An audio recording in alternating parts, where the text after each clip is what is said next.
Hello and welcome back to our YouTube channel Elite Toppers. और आज की इस वीडियो में हम स्टार्ट करने जा रहे हैं या फिर हम देखने जा रहे हैं how to start the preparation of science one from December. दिसंबर से आप कैसे साइंस वन की प्रिपरेशन करें और या फिर अगर अभी तक आपने साइंस वन की प्रिपरेशन की है तो क्या क्या नए नए पॉइंटर्स आपको उसमें ऐड करने, वो सारा का सारा आज की इस वीडियो में क्लियर होने वाला है। तो चलिए शुरू करते हैं। मैं आपका दोस्त, आपका friend Suraj sir. This is specially for your board exam 2026। सबसे पहले हम जान लेते हैं कि भाई कौन से चैप्टर का कितना वेटेज है, कौन से चैप्टर का कितना वेटेज है। अब उसके पहले मेरा जो साइंस वन है ना, it is divided into two sections. कितने सेक्शंस में भाई? दो सेक्शंस में। मतलब मेरा जो अगर साइंस वन है इसको मैं दो सेक्शंस में डिवाइड करूं तो एक है फिजिक्स, एक है केमिस्ट्री। एक है फिजिक्स, एक है केमिस्ट्री। 40 मार्क्स का पेपर है तो ऑफ कोर्स 20 मार्क्स यहाँ से रहेगा, 20 मार्क्स यहाँ से रहेगा। कंफर्म है ये 20 मार्क्स। कभी कभार ऐसा हो जाता है फिजिक्स से 5 मार्क्स बढ़ जाएगा, मतलब 25, और केमिस्ट्री से 15। बट हमेशा रेशियो ये रहेगा, 50-50% का रेशियो जाता है। अब हम चैप्टर चेक करते हैं जिसके आगे मैं पी लिखूंगा, दैट इज फ्रॉम फिजिक्स। तो ग्रेविटेशन, अगर ग्रेविटेशन को जो ब्लैक से सर्कल कर रहा हूँ वो फिजिक्स है। ग्रेविटेशन हो गया। फिर effects of electric current chapter 4, refraction of light and lenses, और लास्ट में आता है आपका स्पेस मिशन। अब अगर आप देखोगे तो टोटल 5 चैप्टर है जो आपका किससे रिलेटेड है? फिजिक्स से रिलेटेड है। और वहीं पर जो बचे हुए चैप्टर्स है that is metallurgy and carbon compounds, heat and periodic classification, chemical reaction, ये मेरे केमिस्ट्री के चैप्टर्स हैं। तो जब भी मैं साइंस वन पढ़ने बैठ रहा हूँ भाई तो मेरे को फिजिक्स के भी चैप्टर अच्छे से करके रखने और केमिस्ट्री के भी चैप्टर्स अच्छे से कर कर रखने हैं। आप ये नहीं बोल सकते कि मेरे को ये चैप्टर्स नहीं आ रहे। 10 चैप्टर में से आप ये नहीं बोल सकते कि 10 चैप्टर में से मेरे को इफेक्ट्स ऑफ इलेक्ट्रिक करंट नहीं आ रहा है, मेरे को कार्बन कंपाउंड नहीं समझा है। भाई दोनों अलग अलग वेटेज में आ रहा है। ध्यान से अगर समझ रहे हो तुम, दोनों अलग अलग वेटेज है। मतलब जब मैं केमिस्ट्री के इंपॉर्टेंट चैप्टर्स की बात करूंगा ना, केमिस्ट्री का हाई वेटेज चैप्टर की जब मैं बात करूंगा तो इसमें आता है तुम्हारा चैप्टर 2, चैप्टर 9 और आता है आपका चैप्टर 3। ये चैप्टर आपके होने ही चाहिए, बाय हुक और बाय क्रोक, कैसे भी करो, बट ये चैप्टर होना चाहिए। क्यों? क्योंकि जो केमिस्ट्री का 20 मार्क्स का क्वेश्चन है वो यहीं से आने वाला है, ये 3 चैप्टर इंपॉर्टेंट चैप्टर में से। और सिमिलरली जब मैं फिजिक्स की बात करता हूँ तो इसमें चैप्टर नंबर 4 इंपॉर्टेंट है, चैप्टर नंबर 7 इंपॉर्टेंट है, और उसी के साथ साथ चैप्टर 10। मतलब ये 3 चैप्टर मेरे होने ही चाहिए। तो नॉर्मली ना जब तुम यूट्यूब पे बाकी सारी वीडियोस देख रहे हो ना तो आपको कोई ऐसा बताने वाला नहीं है कि भाई इसमें ऐसे दो सेक्शंस है और इस सेक्शंस में से ये जो चैप्टर है वो इंपॉर्टेंट और वही क्वेश्चन इंपॉर्टेंट मिल रहे हैं। ऐसा कोई नहीं बता रहा। तो आपको सिर्फ क्या होता है, भाई पीवाईक्यू कर ले, चल भाई आजा पीवाईक्यू कर ले, पीवाईक्यू का मैराथन है। पीवाईक्यू पीवाईक्यू क्या पीवाईक्यू, सब कुछ टेक्स्ट बुक में से आ रहा है। PYQ is related with your text book. Board वाले पीवाईक्यूज नहीं देते, बोर्ड वाले टेक्स्ट बुक से क्वेश्चन सेट करते हैं, उसी को पीवाईक्यू बना के प्रेजेंट कर रहे हैं। बराबर। और इनका अगर ये, आई होप आपको ये पूरा पैटर्न समझ में आ गया रहेगा कि आपको कैसा स्टडी करना चाहिए। तो इसको लिख के रख लीजिए वरना भूल जाएंगे। तो साइंस में मेरा दो पार्ट्स में डिवाइडेड है, physics and chemistry. Physics 20 marks, chemistry 20 marks, on an average 20-20 marks पकड़ के चलो। तो इसके ये 3 चैप्टर इंपॉर्टेंट, मतलब जब तुम यहाँ पर क्वेश्चन देखोगे और इसमें चैप्टर 5 भी है तो वो भी मेरा इंपॉर्टेंट में ही आएगा। सॉरी फिजिक्स में नहीं आएगा, वो केमिस्ट्री में आएगा चैप्टर 5। तो अगर कहीं पर तुम्हें चैप्टर 5 का क्वेश्चन दिख रहा है तो समझ जाना किसी एक चैप्टर का क्वेश्चन कम हो जाएगा। तो इसमें वो क्या करते हैं, ऐसा गोल गोल गोल गोल घुमाना शुरू कर। चलिए तो अब इसके बाद हम क्या देखेंगे, हम इनका देखेंगे वेटेज। जब भी आप ये चैप्टर्स के वेटेज की बात करोगे तो इनका जो वेटेज है ऑन एन एवरेज, क्या बोल रहा है भाई, ऑन एन एवरेज। चलिए देखते थे ग्रेविटेशन का। अब ये जो वेटेज है, वेटेज किधर से आया? मैं घर से लाया? नहीं। बोर्ड वालों ने दिया? नहीं। हम हर साल के क्वेश्चन पेपर को अगर आप रेफर करते हो, 6 से 7 साल के क्वेश्चन पेपर्स को अगर आप रेफर करोगे तो आपको एक आइडिया लगता है कि भाई ये चैप्टर से कितने मार्क्स से क्वेश्चन पूछ रहे हैं। तो आपको ये वेटेज पे डिपेंड नहीं होना है। दिस वेटेज आर जस्ट, बोलते ना कि ऐसा इतना इतना मिल रहा है, ये कंफर्म नहीं है और ना ही तो कोई कंफर्म कर रहा है। कोई अगर कंफर्म कर रहा है यूट्यूब पे तो समझ जाना वो झूठ बोल रहा है। ऐसा हो ही नहीं सकता कि वहां से उतने वक्त से क्वेश्चन आएंगे। हर साल क्वेश्चन आता है तो वो ट्रेंड्स को एनालाइज करके बोलते आ रहे, बट ट्रेंड चेंज भी हो सकता है, ट्रेंड बदलने में टाइम नहीं लगता। तो ग्रेविटेशन की अगर मैं बात करूँ 3 मार्क्स या फिर 4 मार्क्स के लिए। Periodic classification again 5 marks. Chemical reactions and equation 5 marks. Effects of electric current यहाँ से 7 से 8 मार्क्स के क्वेश्चन पूछते हैं। हीट, इस बार सबसे ज्यादा चैप्टर जो इंपॉर्टेंट होगा वो तुम्हारा हीट होने वाला है। इसमें से जो क्वेश्चन आएंगे वो 5 to 6 मार्क्स के question. Refraction of light again 4 to 5 marks के क्वेश्चन। ज्यादा से ज्यादा गिव रीजन यहाँ से आते हैं, ये भी याद रखो। लेंसेज की बात करूंगा तो again 7 to 8 marks, metallurgy 7 to 8 marks, carbon and compound 7 to 8 marks, space mission 5 marks का क्वेश्चन। स्पेस मिशन से 5 मार्क्स का क्वेश्चन फिक्स होता है, ये याद रखो, स्पेस मिशन से 5 मार्क्स का क्वेश्चन फिक्स ही होता है। तो वो चैप्टर तुम्हें छोड़ना नहीं है, उल्टा यही चैप्टर तुम्हें सबसे पहले कर करना।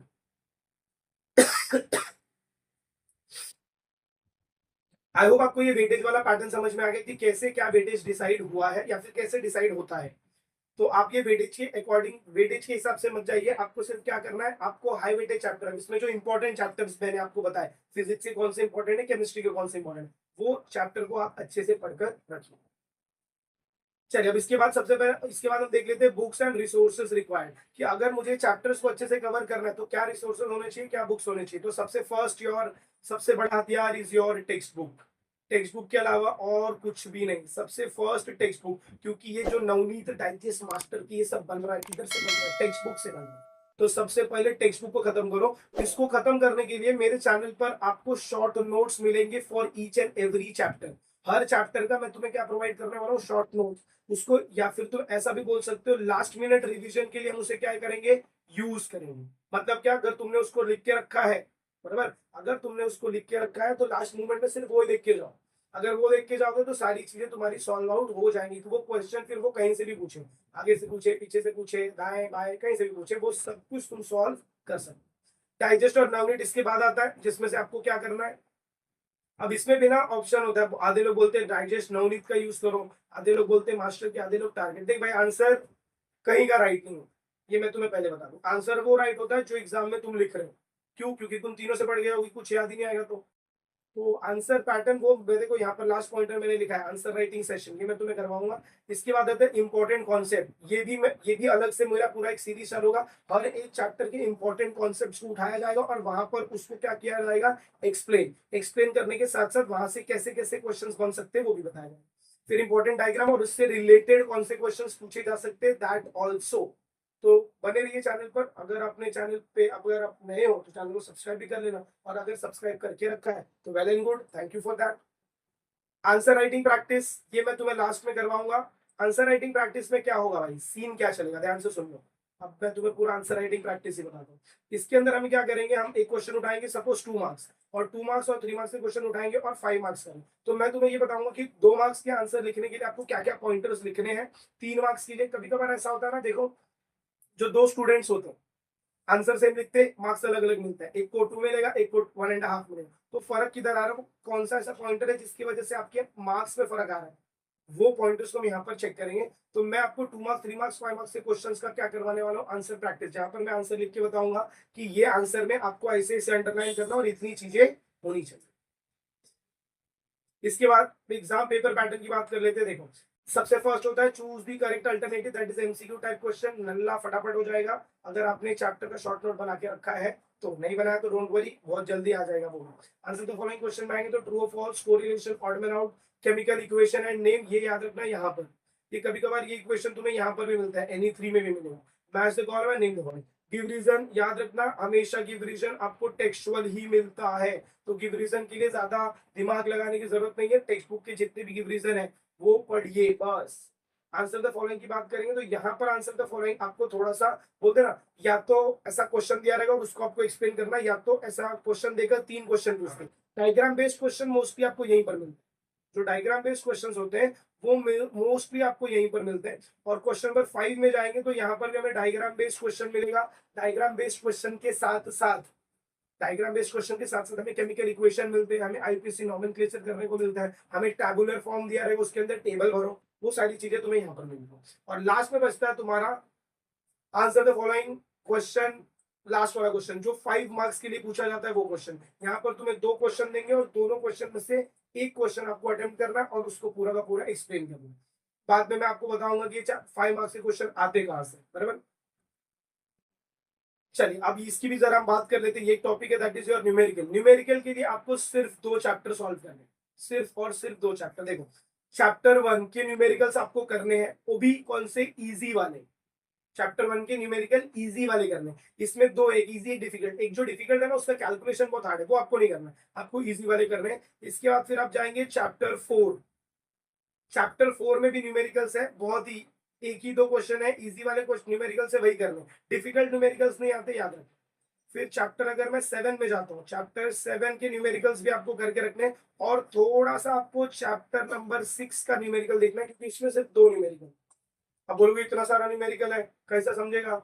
न्यूमेरिकल की वीडियोस बन चुकी है, वो बहुत ही जल्द आपको मिल जाएगी, पूरे के पूरे चैप्टर की, मतलब जितने चैप्टर्स है उनका सबका न्यूमेरिकल अभी। और याद रखना, ये बहुत इजी पार्ट होता है, एनवाईक्यूज में ये आपको पूछ सकते हैं, मतलब 2026 के लिए अगर कुछ इंपॉर्टेंट है तो यहाँ से न्यूमेरिकल जरूर से जरूर इंपॉर्टेंट होगा, बराबर। इसके साथ साथ बहुत लोग बोलेंगे चैप्टर 5 के न्यूमेरिकल, बट चैप्टर 5 के न्यूमेरिकल मत सॉल्व करो, पहले इतने निपटा लो, फिर आप चैप्टर 5 के न्यूमेरिकल सॉल्व करो। इसके बाद अगर मैं एक और चीज बताऊं तो आपको ये भी करके रखना है, IUPAC nomenclature, IUPAC nomenclature of your chapter 9, chapter 9 का करके रखना है। और उसके साथ साथ types of reaction, types of reaction ये आपको भी करके रखने, that is from your chapter number 3, बराबर। इसके बाद हम देख लेते हैं next, study strategy. Study strategy क्या होनी चाहिए अगले आने वाले 2 महीने के लिए? तो ध्यान से सुनिए, जब भी आप पढ़ने बैठ रहे हैं तो हमेशा सबसे फर्स्ट पार्ट होगा आपको चैप्टर्स फटाफट कंप्लीट करने। अगर आपका चैप्टर कंप्लीट नहीं हुआ है एक बार अंडरस्टैंडिंग करके, तो आपको एक दिन में, मतलब एक हफ्ते में 3 चैप्टर्स को आप टारगेट करेंगे, भाई ये चैप्टर कंप्लीट होना चाहिए, बराबर। उसके साथ साथ अगर आपका सपोज पढ़कर हो गया तो आप उसका सेकेंड टाइम रिविजन करिए, second time revision. Second time revision मतलब आंसर लर्निंग मत करो, चैप्टर का पूरा वीडियो एक बार देखो, या फिर किसी सर को बोलो भाई मेरे को ये पूरा चैप्टर शॉर्ट में एक्सप्लेन करो। मैं आपको इस चैनल पर शॉर्ट में एक्सप्लेन करके देने वाला हूँ, तो अगर आपको कहीं नहीं मिल रहा तो आप यहाँ से भी देख सकते।